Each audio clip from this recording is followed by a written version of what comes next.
The photograph was taken without ceremony. No crown. No throne. Just Felix, standing a half step away, hands loosely folded, eyes fixed on something beyond the room. He was only 2 when Denmark watched his parents' marriage end in 2004. After that, his childhood became a schedule, 2 homes, 2 rhythms, 2 versions of family that never fully overlapped. People call it a modern royal divorce, tidy, respectful, painless. But for a child, it's never painless. And here's the detail most profiles skip: in this family, silence isn't just a personality trait. It's a rule. You endure. You don't explain. You smile, and you carry it. So what happens when a boy grows up inside that rule, and decides it stops with him? This is the story of how Prince Felix learned to stay whole, and quietly broke the pattern that broke the adults around him. Only later would history name it plainly: the divorce of Prince Joachim of Denmark and Princess Alexandra, a rupture that unfolded under national attention in the early years of the 21st century. Denmark, modern and humane as its monarchy may be, still watched its princes closely.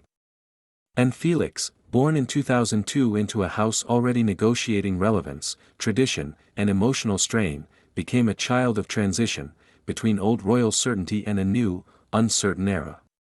This was the curse he inherited. Not one of bloodshed or insanity, but of instability dressed in elegance. A family legacy marked by public scrutiny, parental separation, shifting households, and the unspoken burden placed upon royal children to remain composed while absorbing adult pain. A legacy that, if left unchecked, could harden into resentment, withdrawal, or quiet despair. And yet, this is not a story of collapse. Prince Felix of Denmark would become something rarer than a rebel and more enduring than a symbol. He would become a quiet survivor of history, a young man who refused to let inherited fracture define his inner life. Through deliberate choices, through patience rather than defiance, through intellectual curiosity, compassion, and self-restraint, he would begin the slow work of breaking the curse. How does one find peace amid chaos when chaos arrives wearing the face of family? How does one grow whole when the ground beneath childhood shifts repeatedly? This is the story of how Prince Felix of Denmark shattered the family curse, choosing a path of quiet dignity and profound contribution over historical drama. To understand the storm of history into which Prince Felix of Denmark was born, we must return to its center, the troubled legacy of his parents, and the quiet emotional fault lines that ran beneath the polished surface of modern royalty. Prince Joachim of Denmark entered life with every advantage a monarchy could provide, and every invisible burden it could impose. Born in 1969 as the younger son of Queen Margrethe II, Joachim grew up in the long shadow of an elder brother destined for the throne. In Denmark's constitutional monarchy, such a position is deceptively comfortable. The spare is afforded privilege without purpose, rank without responsibility clearly defined. Over time, this ambiguity can become corrosive. Joachim was intelligent, earnest, and deeply sensitive, qualities ill-suited to an institution that often rewards emotional restraint over introspection. As a young man, he struggled to find equilibrium between personal identity and public expectation. His education was respectable, his military service dutiful, but behind the scenes he wrestled with questions that royalty rarely answers honestly: who am I, if I am not king? What is my value beyond ceremony? The royal household of Joachim's youth was not cold, but it was formal, disciplined, and shaped by a generation that believed emotional expression weakened authority. Affection was present, but filtered through protocol. Conflict was resolved quietly, if at all. These habits, learned early, would later echo painfully in Joachim's own family life. Princess Alexandra of Denmark, born Alexandra Christina Manley in Hong Kong in 1964, arrived at the Danish court as something new and unsettling. She was not European aristocracy. She was cosmopolitan, biracial, divorced, and self-made, qualities that fascinated the public and unsettled traditionalists. When she married Prince Joachim in 1995, Denmark celebrated the union as a symbol of modern openness. Yet beneath the enthusiasm lay tension. Alexandra was poised, disciplined, and emotionally perceptive. She had learned early how to survive without institutional protection. Joachim, by contrast, had been surrounded by structure but rarely taught emotional fluency. Where she communicated directly, he withdrew. Where she sought partnership, he defaulted to hierarchy. These differences were not failures of character, but mismatches sharpened by relentless public scrutiny. For a time, love bridged the gap. Their marriage produced two sons, Prince Nikolai in 1999 and Prince Felix in 2002. To the public, the family appeared functional, even enviable. Photographs showed smiling parents, well-dressed children, carefully balanced scenes of royal domesticity. Inside the home, however, the strain was accumulating. Joachim's struggles with purpose deepened. Alexandra's isolation within royal culture grew heavier. Miscommunication hardened into silence. Emotional needs went unmet, not through cruelty, but through exhaustion and incompatibility. Like many marriages bound by expectation rather than mutual emotional language, theirs began to fracture quietly long before it shattered publicly.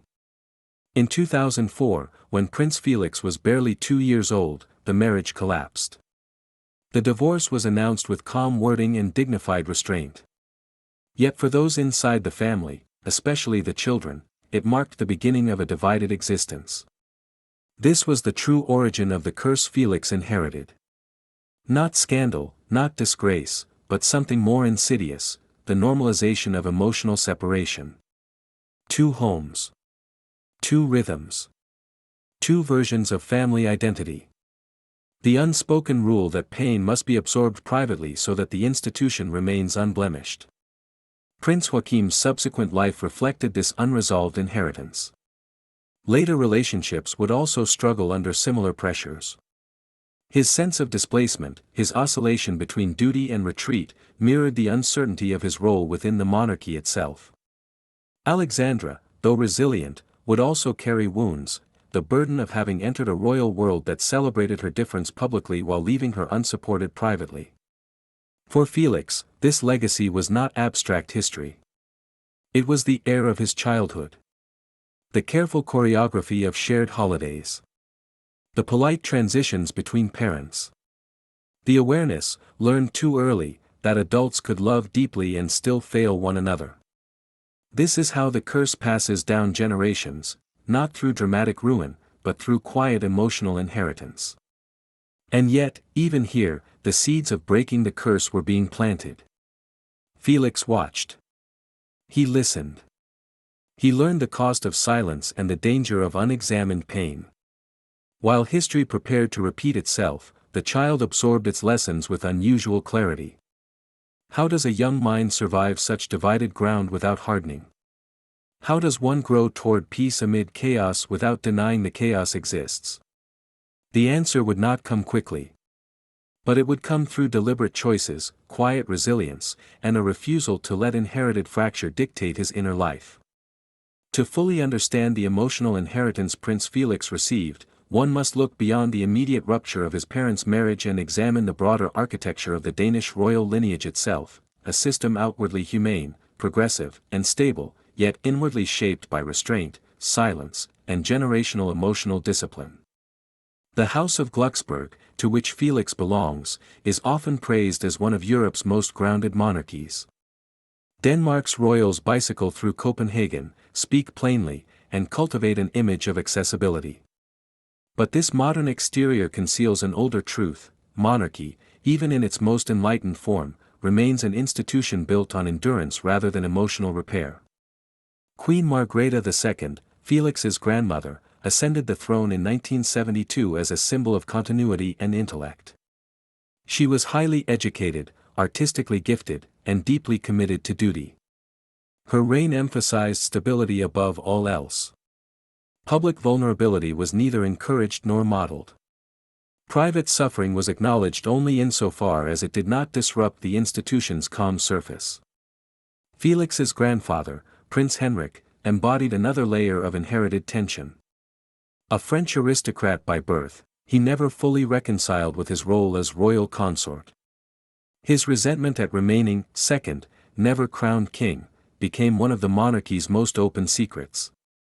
Over decades, his bitterness manifested as public complaints, emotional withdrawal, and later, a painful cognitive decline that played out in full public view.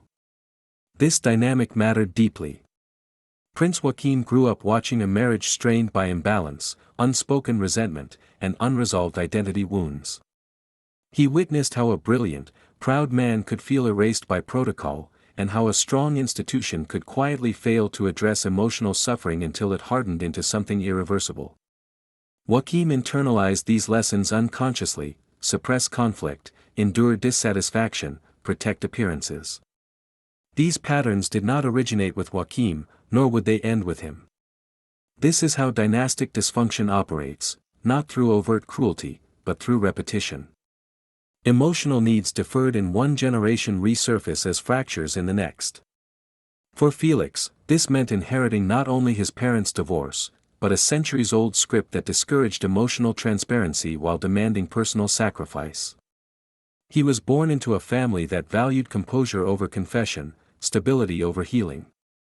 The curse was not destiny, but it was persuasive. Public scrutiny intensified its grip. From infancy, Felix existed within a dual gaze, cherished by a nation, yet dissected by media. Every appearance invited comparison with his older brother Nikolai, taller, earlier in the public eye, more immediately comfortable with attention. Such comparisons, though rarely malicious, reinforced an internal hierarchy that mirrored the larger royal structure. Felix learned early that attention was unpredictable. Praise arrived suddenly. Silence followed just as swiftly. He observed how adults adjusted themselves under cameras, how emotions were carefully curated, how authenticity became conditional. For a sensitive child, this environment could either breed performance or withdrawal. Felix chose observation. While scandals never engulfed the Danish court in the way they consumed other European monarchies, the absence of overt disaster did not equate to emotional safety. The monarchy's greatest strength, its calm continuity, also became a source of quiet pressure. There was no dramatic rebellion to justify escape, no catastrophe to demand reform. Instead, the expectation was endurance without complaint. This, too, is a form of inherited pain. As Joachim navigated his own unresolved identity struggles, his sons absorbed the consequences indirectly. Love was present, but consistency was fractured by geography, schedules, and emotional fatigue. Alexandra, fiercely devoted, worked to create stability, yet she, too, carried the strain of having been both celebrated and discarded by the institution she entered. Felix grew up between worlds, royal and private, structured and improvised. Each transition required emotional recalibration. Each goodbye, however polite, reinforced impermanence. And yet, within this fragmented landscape, something unexpected emerged. Felix did not respond with anger. He did not seek to rebel against the monarchy or exploit its contradictions. Instead, he developed an internal discipline that would later define his life: the ability to remain calm amid chaos, to choose reflection over reaction, to understand that inherited pain need not dictate future behavior. Breaking the curse begins long before one names it. It begins when a child recognizes patterns and quietly refuses to replicate them. When silence becomes observation rather than suppression. When instability inspires a longing not for control, but for peace. Felix's childhood foundation was imperfect, divided, and emotionally complex. But it also sharpened his empathy. He saw how good people could fail each other without malice. He learned that love alone is insufficient without communication, and that dignity without healing becomes brittle. These lessons would shape every deliberate choice he made later in life. The storm had formed long before his birth. The curse had been passed down gently, almost invisibly. But within Felix, a countercurrent was already growing, a quiet resilience, patient and deliberate, waiting for the moment when childhood observation would transform into adult autonomy. Felix was still small enough that memories arrived as fragments rather than narratives. A staircase half lit in the early morning. The quiet closing of a door that signaled transition rather than farewell. The careful politeness of adults who loved him deeply yet spoke around the truth instead of through it. His childhood was not violent or cruel, but it was unsettled, a life lived between houses, between emotional climates, between versions of family that never quite overlapped. Outwardly, it was a gilded childhood. Palaces, historic rooms, carefully maintained traditions. But gilding can suffocate. For a child of sensitivity, beauty without emotional grounding becomes disorienting. Felix learned early that spaces could be magnificent and lonely at the same time. After the divorce, routines became negotiated rather than assumed. Time was divided with precision. Love was present in both homes, but continuity was fragile. Each transition required emotional adjustment, a quiet recalibration that Felix learned to perform instinctively. He became observant, noticing subtle shifts in tone, posture, silence. He learned when to speak and when to retreat. This was not weakness. It was survival. While some children respond to instability with noise, Felix responded with inwardness. He listened more than he spoke. He watched how adults carried unspoken grief behind composed expressions. He sensed that emotional honesty was valued privately but constrained publicly. Slowly, he learned the unspoken rule of his lineage: endure gracefully. Yet even as he absorbed this inheritance, Felix began to search for escape, not physical escape, but internal sanctuary. Books became one such refuge. Unlike conversations, they did not require emotional calibration. They offered coherence where life felt divided. Felix gravitated toward subjects that rewarded patience and reflection rather than performance. History, philosophy, and visual culture provided him with a sense of continuity, a way to understand that fractured lives were not personal failures, but recurring human patterns. Art, too, offered solace. In drawing, in observing form and balance, Felix found a language that did not demand explanation. Creation became a private act of order-making, a way to assert agency in a world structured by inherited roles. Where royal life imposed identity, art allowed choice. Education played a crucial role in shaping this inward strength. Unlike generations before him, Felix was educated in environments that balanced tradition with modernity. He was exposed to peers who did not carry titles, children whose lives were not dissected by public expectation. In these spaces, he could exist simply as Felix, not a symbol, not a spare, not an extension of lineage. This distinction mattered more than history would ever record. There were moments of quiet pain. School events where parents did not stand together. Public ceremonies where familial choreography felt rehearsed rather than organic. Articles that spoke of his family in past tense, as something already resolved. Felix absorbed these moments without outward protest, but they etched questions deeply into him. How does one belong to two homes without fully inhabiting either?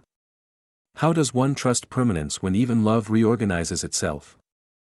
These questions did not harden him. Instead, they refined his empathy. Felix became attuned to emotional undercurrents in others.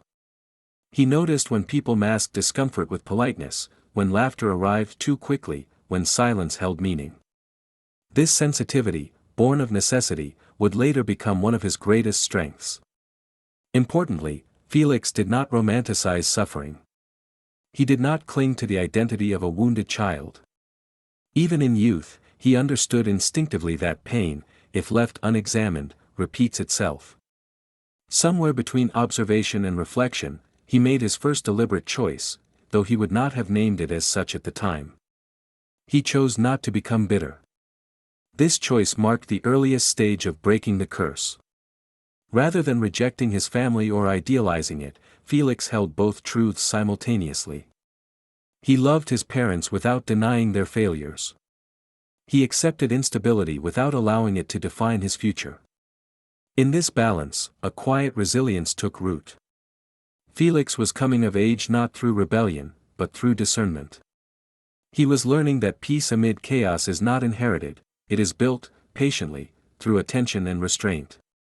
And as adolescence approached, this inward foundation would soon be tested. The world would begin to ask more of him, to choose visibility or privacy, expectation or autonomy. The sanctuary he had built within would either hold or collapse under pressure. Adolescence arrived quietly for Felix, without rebellion or spectacle. There were no dramatic refusals of protocol, no public declarations of independence.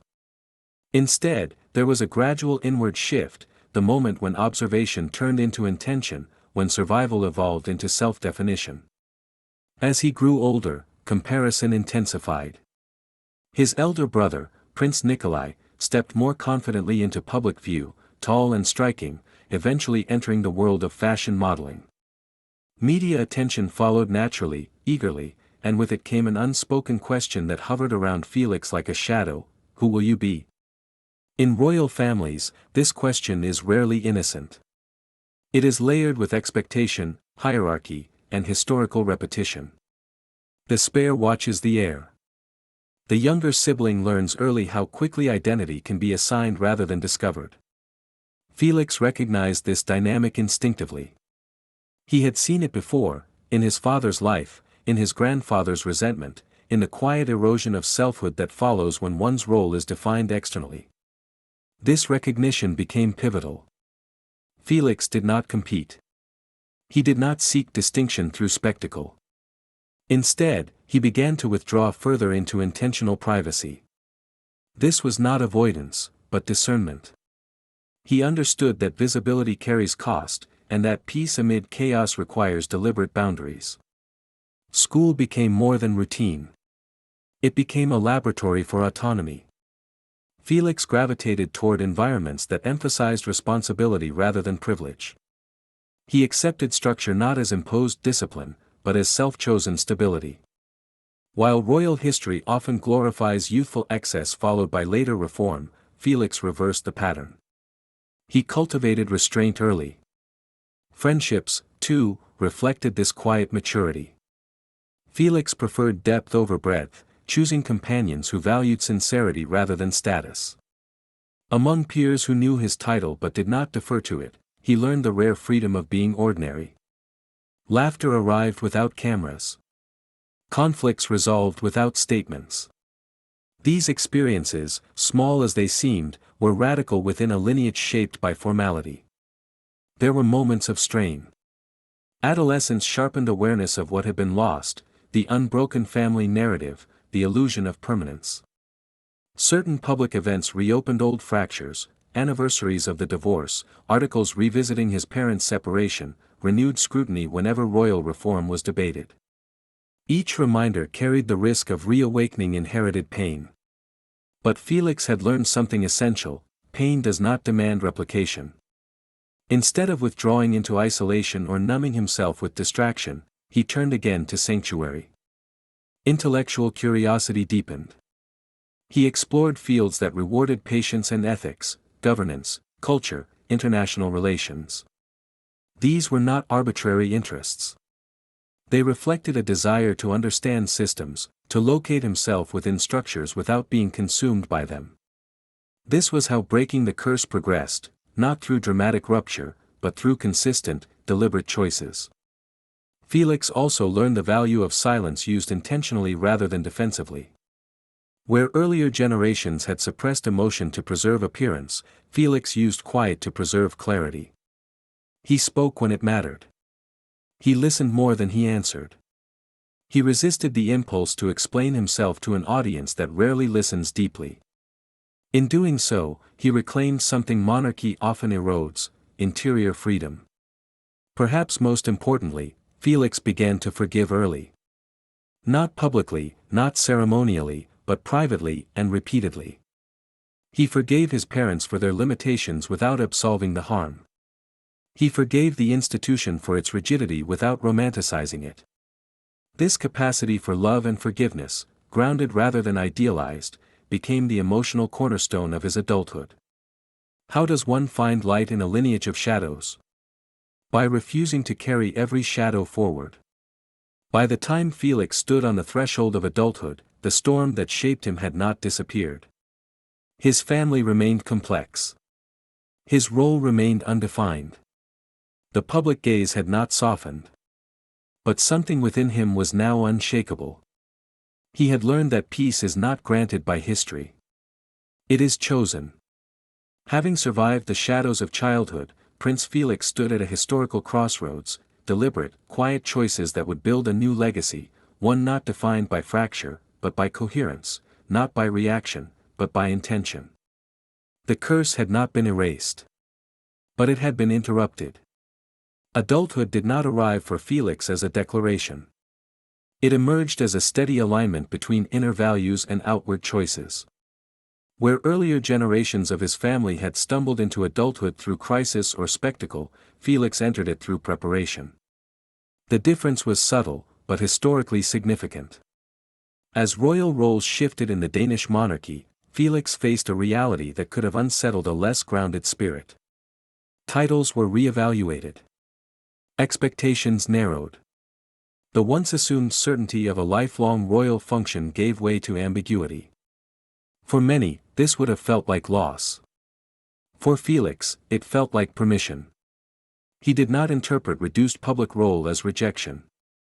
He recognized it as an opportunity to choose peace amid chaos, a chance to build meaning without the constant pressure of symbolic performance. In this moment, breaking the curse became an active process rather than an inherited struggle. Felix approached adulthood with humility rather than entitlement. He understood that privilege without purpose corrodes character, a lesson learned painfully through observation of past generations. Instead of clinging to ceremonial relevance, he invested in education and personal development. He sought disciplines that demanded accountability, ethical reasoning, and long-term thinking. What distinguished Felix was not ambition, but intentionality. He pursued knowledge not to distinguish himself, but to ground himself. He recognized that intellectual rigor provided stability where lineage had not. In structured study, he found a rhythm that mirrored the inner order he had cultivated since childhood. Learning became an act of self-respect, a way to stand on earned ground rather than inherited elevation. Public appearances became selective. When Felix stepped into visibility, he did so with restraint. He did not perform charm or cultivate mystique. Instead, he embodied presence, calm, attentive, and sincere.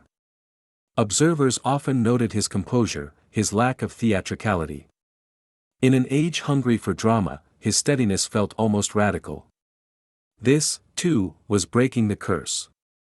Where inherited dysfunction had taught avoidance or suppression, Felix practiced engagement without entanglement. He honored family without replicating its fractures. He maintained relationships across divided histories, refusing to choose sides or relive old conflicts. His loyalty was quiet, consistent, and devoid of spectacle. In his private life, Felix prioritized stability over intensity. He guarded his personal boundaries with care, understanding that emotional availability requires safety. Unlike predecessors who sought validation through public romance or social excess, Felix approached intimacy with deliberation. He valued trust, shared values, and emotional reciprocity, qualities learned through witnessing their absence. Compassion, once a survival mechanism, matured into a conscious ethic. Felix showed attentiveness to those around him, particularly individuals navigating invisibility or transition. He understood displacement intimately. He listened without urgency. He offered presence rather than solutions. Such gestures rarely make history books. But they shape lives. Within the broader context of Danish society, Felix's adulthood reflected a generational shift, from monarchy as spectacle to monarchy as stewardship. His contribution was not legislative or revolutionary, but relational. He represented a new model of royal adulthood, self-defined, ethically grounded, and emotionally literate. How does one measure impact when it resists visibility? Perhaps by what does not happen. By the scandals that never emerge. By the conflicts that dissolve quietly. By the lineage that does not repeat itself. Felix's adult life did not reject history. It refined it. He carried forward the dignity of his lineage while releasing its emotional rigidity. In doing so, he demonstrated that quiet resilience is not passive. It is disciplined, intentional, and deeply transformative. The curse, once inherited unconsciously, was now being dismantled deliberately, through daily choices aligned with peace, autonomy, and compassion. And yet, adulthood would soon demand more than personal coherence. The past does not relinquish its claim easily. Family history, unresolved and aging, would soon require Felix not only to live differently, but to love differently. As Felix moved further into adulthood, the shape of his life became increasingly deliberate. What he did not pursue became as revealing as what he embraced. He declined the gravity of spectacle. He resisted the temptation to define himself in opposition to his family. Instead, he focused on coherence, aligning inner conviction with outward conduct, even when no audience was watching. This was not withdrawal from responsibility. It was a redefinition of it. Felix understood that service does not always require a stage. In a monarchy adapting to a changing society, relevance was no longer guaranteed by birth alone. It had to be earned through trust, restraint, and authenticity. Felix chose to contribute where his presence could be useful rather than merely visible. He supported charitable initiatives quietly, often without public credit. Causes connected to youth development, education, and social inclusion resonated with him deeply. These were not abstract commitments. They reflected his own lived experience, a childhood shaped by transition, divided identities, and the search for belonging. Where others saw charity as obligation, Felix saw recognition. Breaking the curse meant refusing emotional distance. In interactions with the public, Felix's demeanor was notably unguarded. He listened attentively. He spoke plainly. There was no performance of superiority, no reliance on inherited authority. This approach disarmed expectation. People encountered him not as a symbol, but as a person present in the moment. Such encounters, though brief, left a lasting impression of calm sincerity. Within his family, Felix became a quiet stabilizing force. He navigated complex relationships without reactivating old wounds. Where tensions lingered between parents, stepfamilies, and extended relatives, Felix practiced neutrality grounded in compassion. He refused to become a vessel for unresolved conflict. This required emotional courage. Forgiveness, in his life, was not a singular event but a discipline. He forgave repeatedly, small misunderstandings, long silences, inherited disappointments. He did not excuse harm, but he chose not to perpetuate it. In doing so, he altered the emotional trajectory of his lineage. This is how breaking the curse operates in real time, through refusal to transmit pain further. Felix's sense of identity continued to mature beyond royal definition. He cultivated interests that offered both intellectual rigor and ethical grounding. He surrounded himself with individuals who valued accountability over proximity to power. In these circles, he was not a prince first, but a participant, responsible for his words, his choices, his integrity. Peace amid chaos became not an aspiration, but a practiced state. Importantly, Felix did not seek to erase his past. He acknowledged it with clarity and proportion. He spoke respectfully of his parents, recognizing both their love and their limitations. He honored the institution without allowing it to eclipse his humanity. This balance, neither rejection nor submission, marked his adult contribution as uniquely sustainable. In an era when public figures are often defined by reaction, Felix embodied response. He paused. He considered. He chose. Such restraint carried quiet influence. Younger members of the extended royal family observed his path. So did peers navigating public expectation and private uncertainty. Felix demonstrated that autonomy need not be loud to be effective. That dignity can coexist with vulnerability. That one can inherit complexity without becoming consumed by it. The curse that once threatened repetition was now visibly weakened. Where previous generations had struggled with identity, resentment, or emotional withdrawal, Felix offered an alternative model: self-possession without arrogance, compassion without self-erasure, contribution without display. His adulthood did not seek to correct the past. It sought to transcend it. Yet history is not content with gentle victories alone.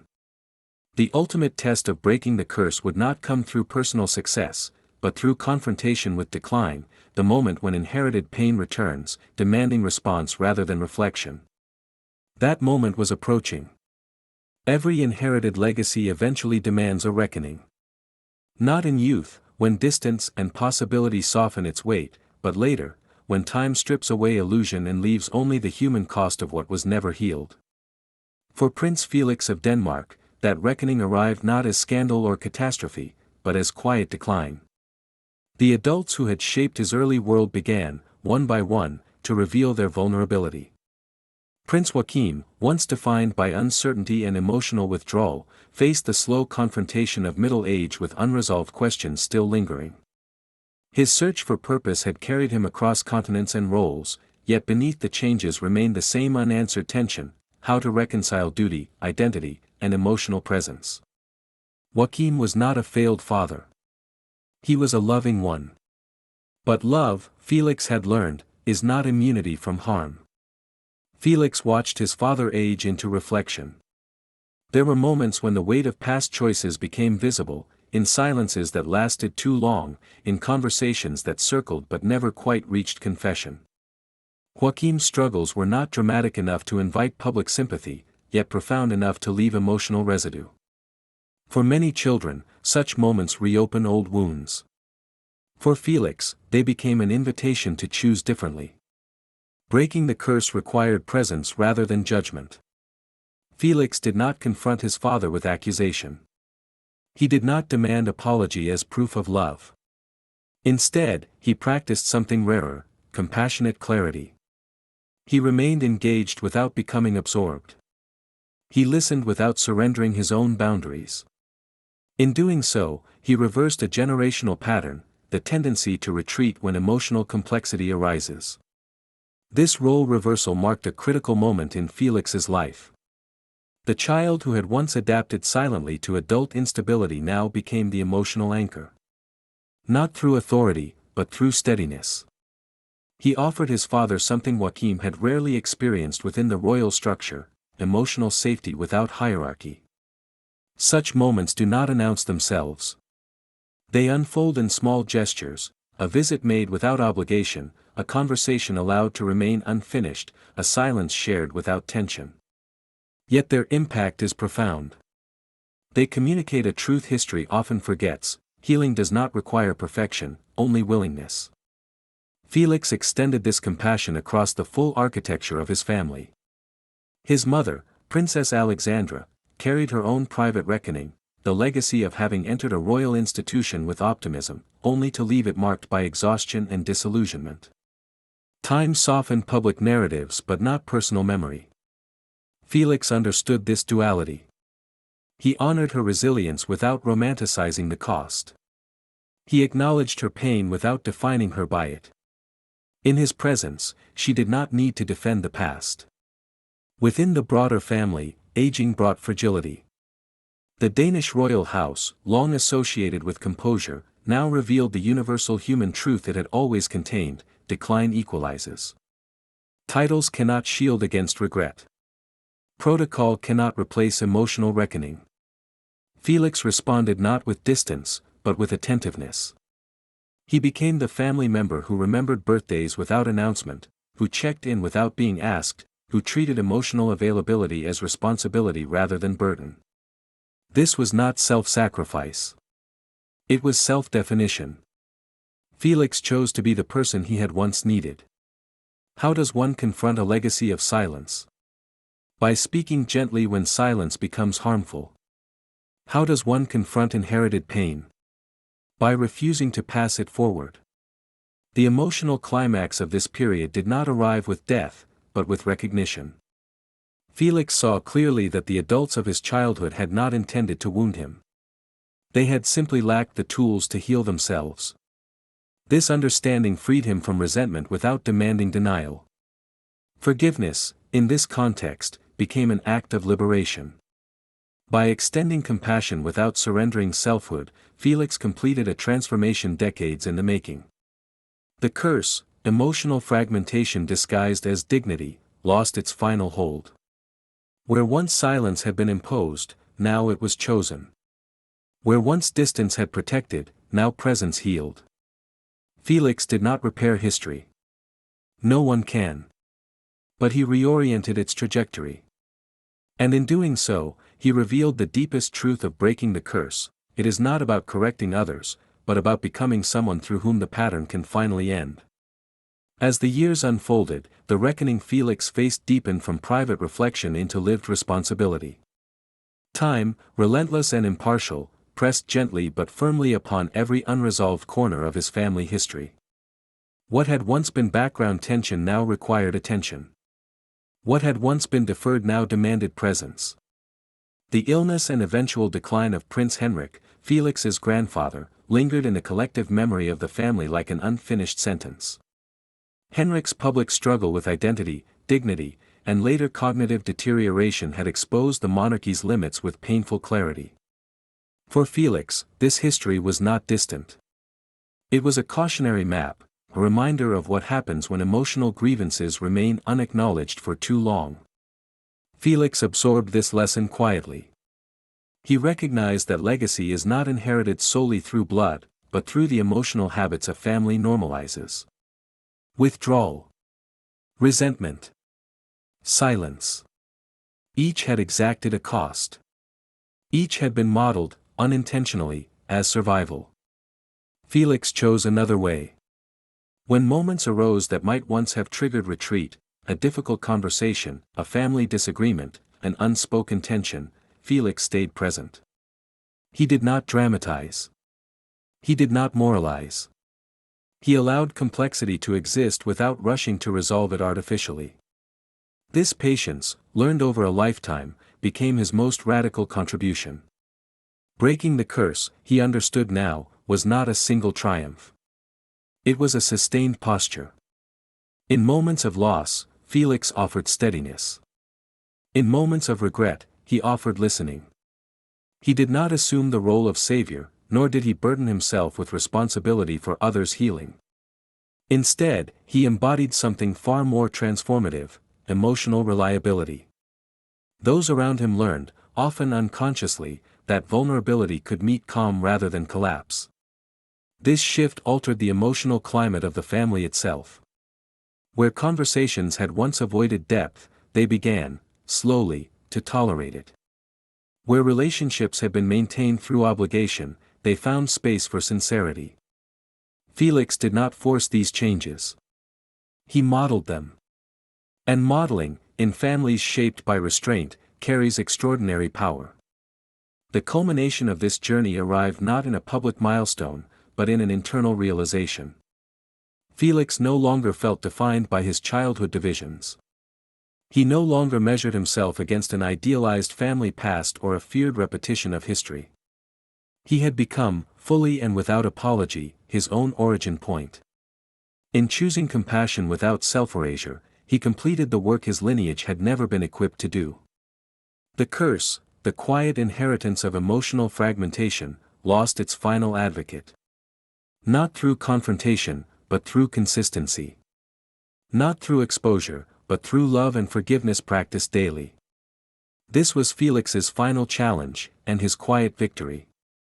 History often remembers those who shout, who rupture, who force themselves into the record through spectacle or catastrophe. Prince Felix of Denmark will likely not occupy such chapters. And yet, his life represents a quieter revolution, one that unfolds not in proclamations, but in patterns gently altered, in pain deliberately interrupted, in dignity chosen again and again where history expected repetition. Felix was born into a lineage that mistook composure for healing and endurance for wholeness. The curse he inherited was not dramatic enough to demand immediate reform, yet persistent enough to shape generations: emotional fragmentation disguised as stability, silence elevated into virtue, love offered without the language needed to sustain it. Such legacies do not destroy families overnight. They erode them slowly. Breaking the curse required something history rarely celebrates: restraint. Through deliberate choices, Felix refused to become either a victim of his inheritance or a critic of it. He recognized early that a family curse only holds power if one consents to carry it forward. Instead, he practiced quiet resilience, cultivating inner peace amid chaos, choosing autonomy without rejection, and offering love and forgiveness without self-erasure. He broke the curse not once, but repeatedly. He broke the curse by choosing observation over reaction. He broke the curse by selecting privacy over performance. He broke the curse by valuing coherence over validation. He broke the curse by remaining emotionally present where history had taught retreat.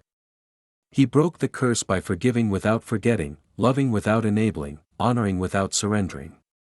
He broke the curse by understanding that dignity without compassion becomes brittle, and that compassion without boundaries dissolves the self. In doing so, Felix redefined what legacy could mean.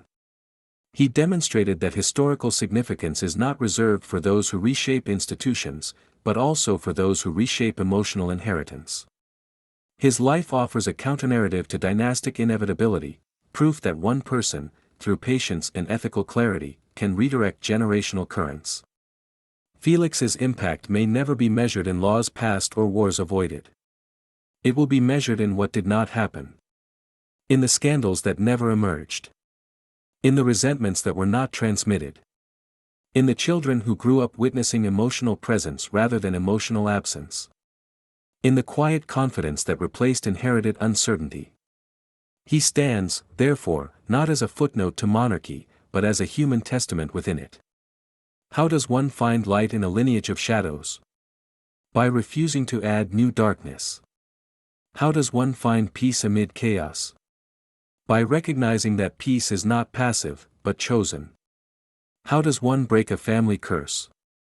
By becoming the person history did not provide. Prince Felix of Denmark did not escape his inheritance. He transformed it. His life reminds us that history's loudest forces are not always its most enduring. Sometimes, the most radical act is consistency.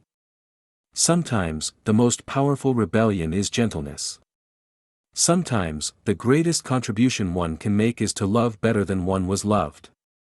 And in that choice, repeated quietly, deliberately, and with compassion, Prince Felix forged a legacy of meaning, peace, and lasting positive impact.